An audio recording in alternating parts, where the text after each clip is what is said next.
things that they were saying about him and Hollywood, and did slight mentions of TD Jakes and P Diddy, and he was just going off at all of them in a comedic. I look at it as like his like stand up, but in a interview he way. he was serious, but like his craft still leaks into his normal way of talking. Yeah. I'm pretty sure he prepared like a kind of like a stand up type of style, to go off on.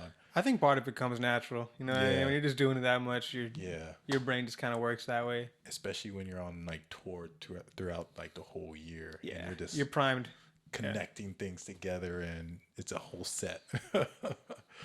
But one of the major things that I found very interesting was him talking about God and everything, about Satan and bringing those elements to light. And he was saying some pretty good things. He had some pretty great quotes. And one of his quotes was the devil can't bless you. No blessings come from the devil. And I was just like, whoa. That is very profound. That is very true. Of course, it depends on what people think blessings are.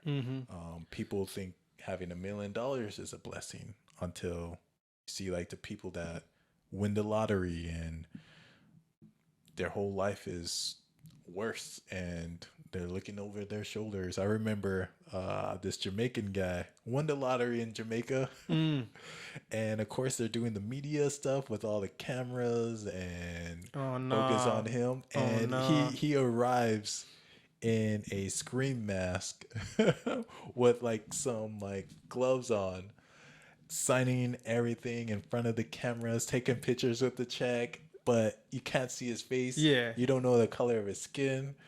And smart. Yeah, it's smart. And so he was taking no chances. And a lot of people will say that's a blessing. But the fact that he had to like cover himself and just now he's like forever looking over his shoulder. That's because he was blessed with $1 million, Money will change things. Yeah. My wife's really into forensic files. She's really, really into forensic files. And man, when someone has like has a trust or some big old thing, bruh. Yeah. Everybody's a suspect. Yeah. Just watched the episode this last week where like inside the guy's will, he writes, "If I ever die mysteriously, investigate everyone." Like his wife, his board of trustees, everyone. It could get to that level. Yeah. It definitely can.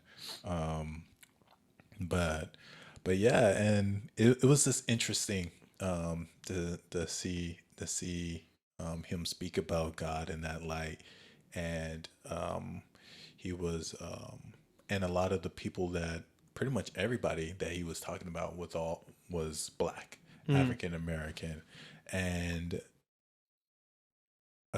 something was mentioned about race, and he simply said, "I don't draw the line. The line is not drawn at race. It's either God's side or their other side." Amen.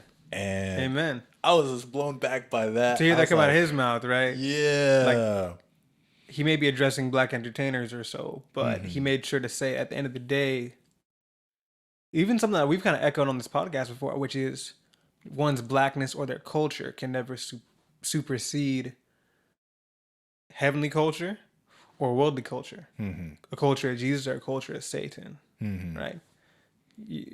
We're all part of the same family. Yeah. You know what I mean? Yeah. Yeah. Yeah. And if you're not on God's side, you're on the other side. That's right. You can choose who your father is. Yeah.